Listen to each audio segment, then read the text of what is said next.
Guest Steve, Boro Fan TV. I'm outside the Riverside. We've drew 1-1 with Blackburn. I have Ryan with me. Ryan, I felt the way we started, we were going to take them to the cleaners. Yeah, we started well.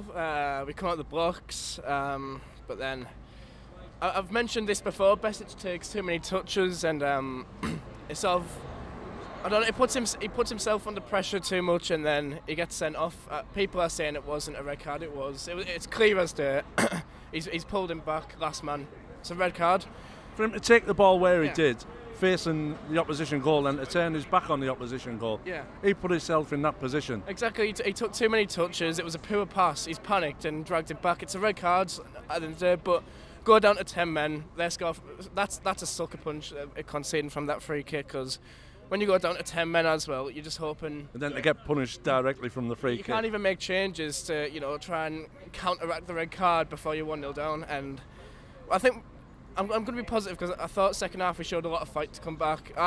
Before you talk about the second half, explain, if you can, to me, explain the reasoning for taking Fletcher off, then 20 minutes later bringing Assombalonga on. Well, I saw the reaction of Ryan Shotton to Ashley Fletcher coming off. Let's just say he looked surprised as well. He sort of shook his head at that substitution. A lot of people were baffled. I thought, because we were 1-0 down, I thought we should have went 3 at the back and kept the strikers on.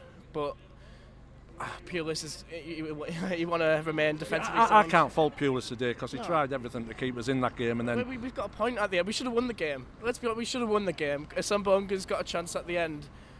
You expect a £15 million strike. I know he scored a worldie today. I know it was a great strike, but he had one which was offside as well, and you expect him to score that. He put it wide.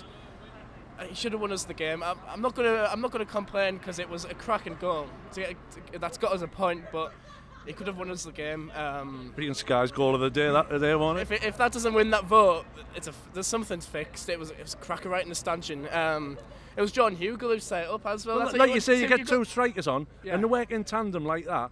Hugel took the ball down well for him, laid it off for him, and Assombalonga done the rest. Jordan Hugel was brilliant at that today. Every time the ball just stayed to it, just stuck to his chest, and he laid it off. I would have been gutted if he subbed off Jordan Hugel for Assombalonga. I saw Assombalonga warming up at half time, and I was thinking to myself, if Hugel comes off, I don't think we'll create anything, because everything that went to Hugel, it stuck to him. It stuck to him like super glue, and he was brilliant. I thought Ryan Shotton was my man of the match today. I thought he was brilliant. He's come back in after a few weeks out.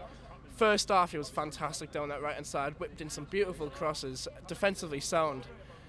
I think we've missed him. You can tell, although Dale Fry did do really well at right back, we just missed someone who can get down the line. You know what I mean? We've missed his long throws. We created a few chances from it today, never scored.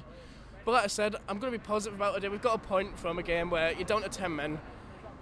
The odds are against you, and we should have won the game. At the end of the day, we should have won this game. If we were more clinical, we would have won that game. So I'm not too disheartened. We've got to move on to QPR now. I think that's still only 1 win and 7 at home, though, Ryan. We need to really get that sorted out.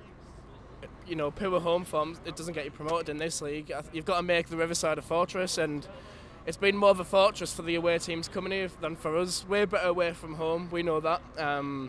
But you've got to win your home games. That's what gets you promoted. That's under KARANKA. That's what got us promoted. We won our home games. We weren't great away, but at home, it was difficult for any team to come here and beat us. And it's the opposite this season. That's why if we don't get automatic promotion, that's what it'll come down to at the end of the day. We've struggled at home. We've gone through a very bad patch at home where we're not scoring many goals, and it will cost us. But like I say, QPR now away. Other teams around us have won today, so it's a must-win game. I think we've fallen down to 5th. I think. So the pressure's getting piled up now. More people are starting to get on the manager's back, and the only way we can fix that is a few wins and then a few good signings in January. Ryan, thanks for coming on Boro Fan TV.